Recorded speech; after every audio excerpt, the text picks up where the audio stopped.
नमस्कार, आप देख रहे हैं द वंदे भारत। आज मोहनदास करमचंद गांधी यानी महात्मा गांधी की पुण्यतिथि है। 30 जनवरी 1948 को नई दिल्ली स्थित बिरला भवन में गांधी जी की गोली मारकर हत्या कर दी गई थी। नाथूराम गोडसे ने गांधी जी को एक के बाद एक 3 गोलियां मारी थी और उन्होंने मौके पर ही दम तोड़ दिया था। हर पीढ़ी के लोग गांधी जी के बारे में विस्तार से जानना चाहते हैं। आखिर 30 जनवरी 1948 की शाम को ऐसा क्या हुआ कि नाथूराम गोडसे ने गांधी जी पर गोलियां चला दी। हम आपको बताते हैं उस दिन के घटनाक्रम के बारे में विस्तार से। जानिए नाथूराम गोडसे कैसे बिरला भवन पहुंचा और कोई उसे रोक तक नहीं पाया। 30 जनवरी 1948 की शाम 4 बजे का वक्त था। उस दिन गांधी जी ने सरदार वल्लभ भाई पटेल को बातचीत के लिए शाम 4 बजे बुलाया था। पटेल अपनी बेटी मणिबेन के साथ तय समय पर गांधी जी से मिलने के लिए पहुंच गए। गांधी जी प्रार्थना सभा के बाद भी पटेल के साथ बातचीत करना चाहते थे, इसलिए उन्हें वहीं रुकने के लिए कहा था, लेकिन नियति को यह मंजूर नहीं था। पटेल के साथ बैठक के बाद प्रार्थना के लिए जाते समय गोडसे ने गांधी जी पर गोलियां चला दी। 30 जनवरी को भी रोज की तरह बिरला भवन में शाम 5 बजे प्रार्थना सभा का आयोजन किया जाना था। इस सभा में गांधी जी जब भी दिल्ली में होते तो शामिल होना नहीं भूलते थे। 30 जनवरी 1948 को भी शाम के 5 बज चुके थे। गांधी जी सरदार पटेल के साथ बैठक में व्यस्त थे।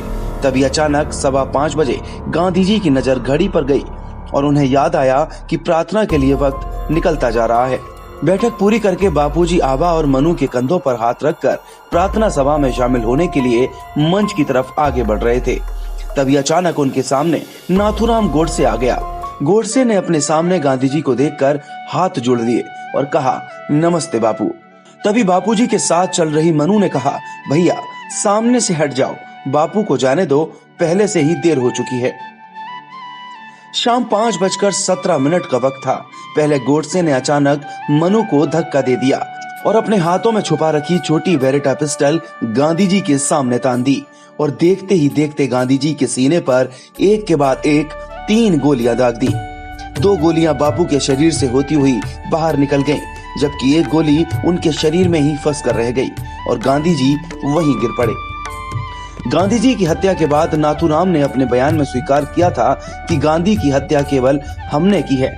नाथूराम ने बाद में दूसरे आरोपी के तौर पर अपने छोटे भाई गोपाल गोडसे का नाम लिया था। गोडसे ने अपना जुर्म कबूल करते हुए कहा कि शुक्रवार की शाम 4:50 में बिरला भवन के गेट पर पहुंच गया।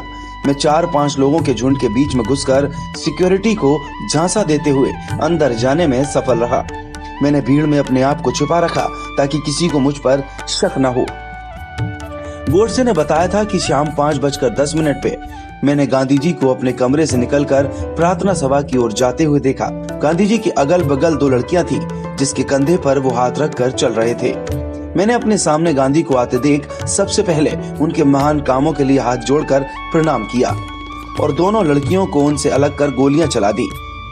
मैं 2 ही गोली चलाने वाला था, लेकिन तीसरी भी चल गई और गांधी जी वहीं गिर पड़े। गिरफ्तारी के बाद नाथूराम गोडसे ने कहा कि जब हमने एक के बाद एक 3 गोलियां गांधी जी पर चलाई थी तो गांधी जी के आसपास खड़े लोग दूर भाग गए। मैंने सरेंडर के लिए दोनों हाथ भी ऊपर कर दिए। उसके बाद कोई हिम्मत करके मेरे पास नहीं आ रहा था। पुलिस वाले भी दूर से ही देख रहे थे। मैंने खुद पुलिस पुलिस चिल्लाया। करीब 5 से 6 मिनट के बाद एक व्यक्ति मेरे पास आया। उसके बाद मेरे सामने भीड़ जमा हो गई और मुझे पीटने लगे। शाम 6 बजे के बाद महात्मा गांधी की हत्या की खबर चंद मिनट में आग की तरह फैल गई।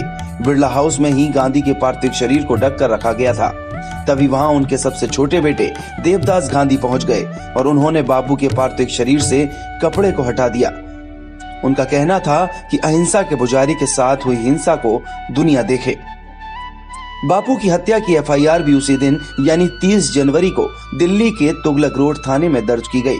एफआईआर की कॉपी उर्दू में लिखी हुई थी, जिसमें पूरी वारदात के बारे में बताया गया था। दिल्ली के तुगलक रोड के रिकॉर्ड रूम में आज भी वो एफआईआर के पन्ने संभाल कर रखे गए हैं। देश दुनिया की और भी खबरों के लिए देखते रहिए द वंदे भारत।